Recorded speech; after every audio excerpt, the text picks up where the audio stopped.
Hello, everybody. A warm welcome to Wine with Jimmy here on the world of YouTube. Welcome to my educational channel here, really designed to help those of you getting really into wine and, of course, taking wine qualifications.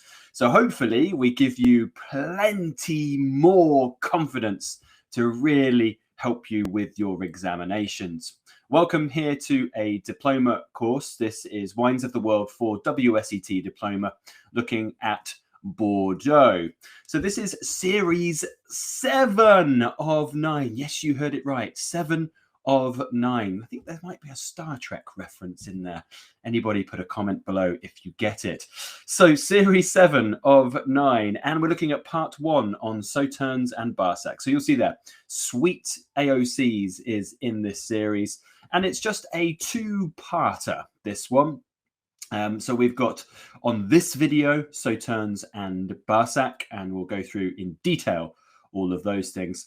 And then on part 2, it's all of the other remaining sweet wine appellations required to be known at the diploma level. Now, as always, if you have any comments or any questions, or if you have any concerns, you can get in touch by commenting on this video below. Please make sure you click like and you click subscribe. Those things always help us. And if you want, you can get in touch by social media. You'll see all of the handles at the bottom of every slide.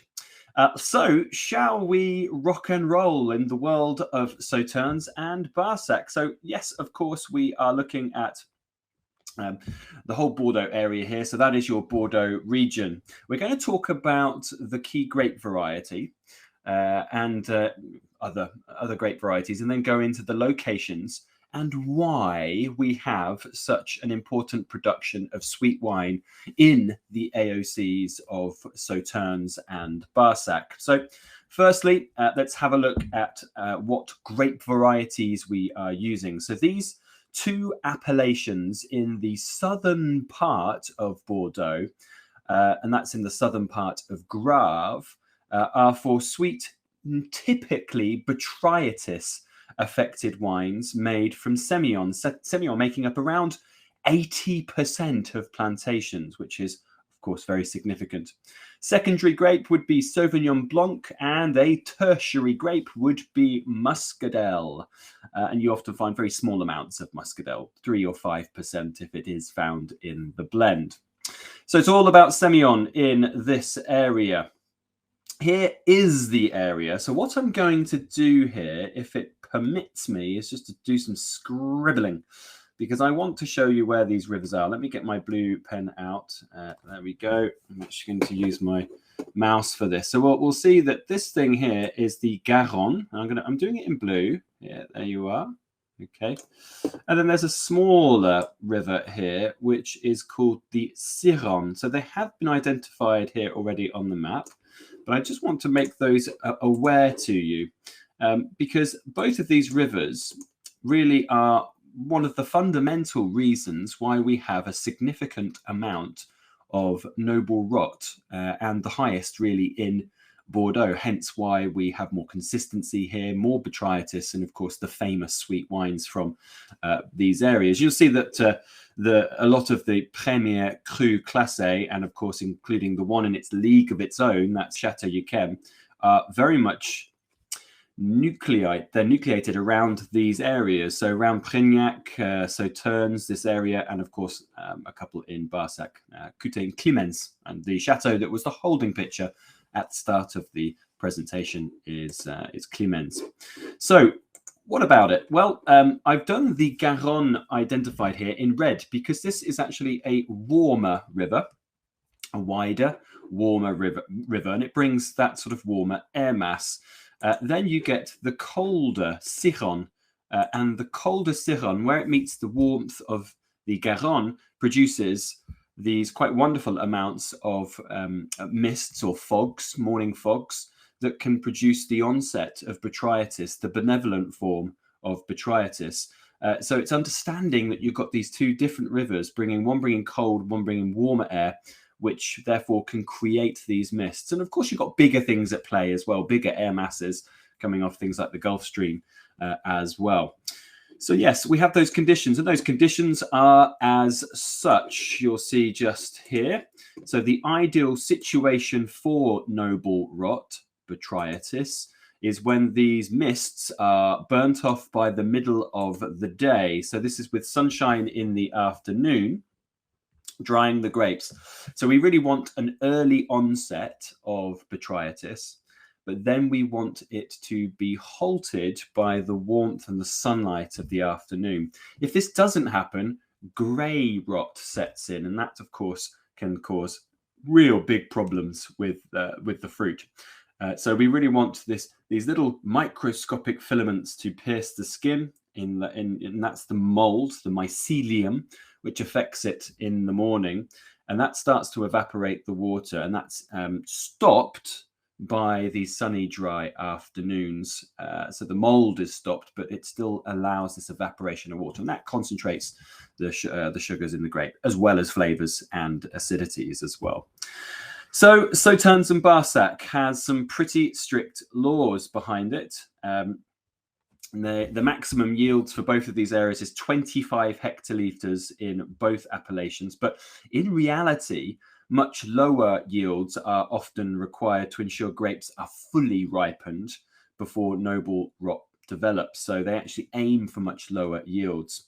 Sauternes is the largest sweet wine appellation in Bordeaux. It accounts for about 50% of all production due to its more consistency with Botrytis.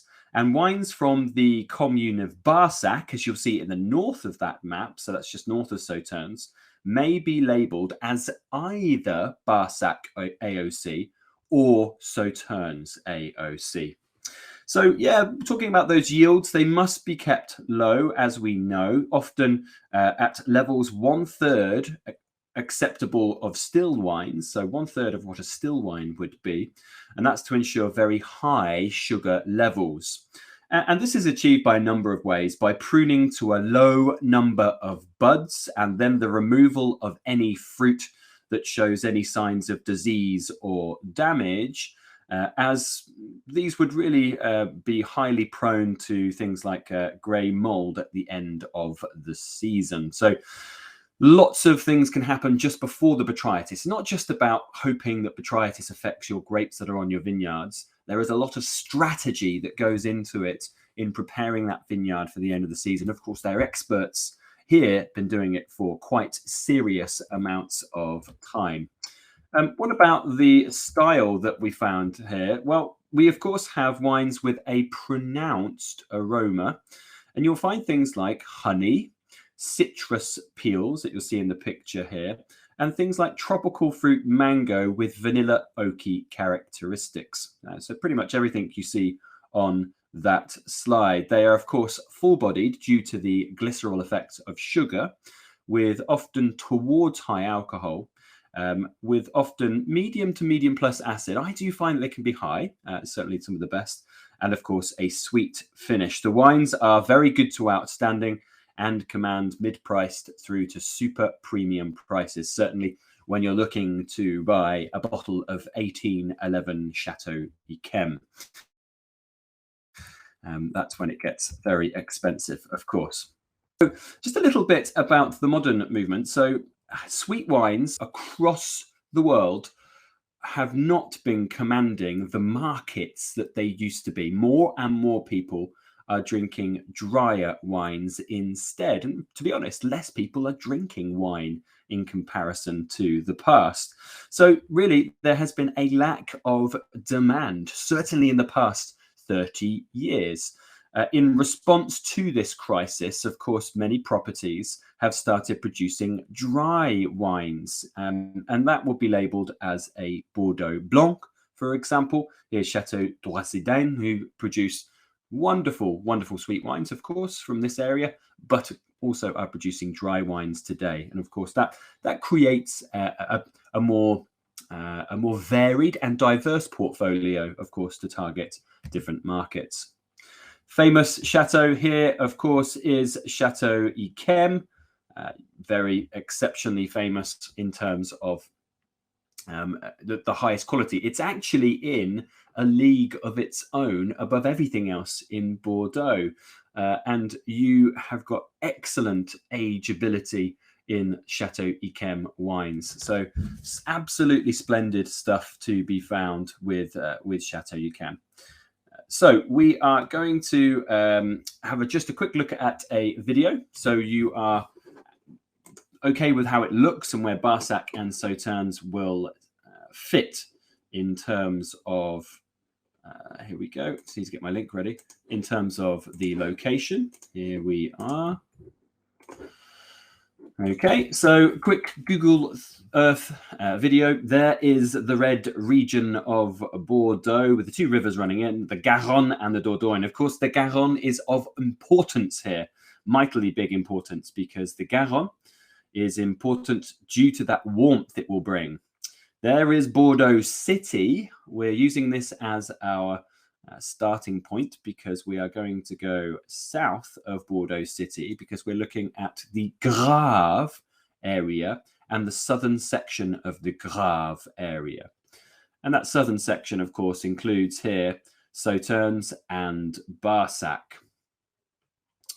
Here you are. So Sauternes here in the foreground, Barsac just in the background, but all identified in pink in this area. There you are. And there's your Barsac zone. Remember, wines produced in Barsac can be labeled either as Barsac or Sauternes AOC. The dividing line between Barsac there on the right-hand side is the river Ciron that runs into the Garonne. Remember, bringing colder air into that area.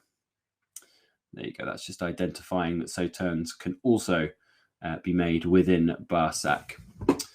Okie dokie. So that is it for our first video here on sweet AOCs for the diploma for WSET. The part 2, which is on other sweet wine appellations, things like Lupiac, Cadillac, things like Saint Croix de Mont, all of these will be covered in part 2. It will only be available for my e-learning subscribers. That's over at www.winewithjimmy.com. So if you wish to gain access to those exclusive videos, of which there are hundreds of them, then please do go across there and subscribe. Any questions or comments or concerns, please get in touch either by the social media you see at the bottom of every slide, or you can, of course, comment on this video below. Make sure you click like and subscribe, of course. And finally, if you find yourself in the wonderful United Kingdom and you're in the capital city down in the southeast of London, old London town, and you want something to do, then please hit me up because you can come and see me for a class, a glass, or a bottle. I've been Jimmy Smith. Ciao for now. Goodbye.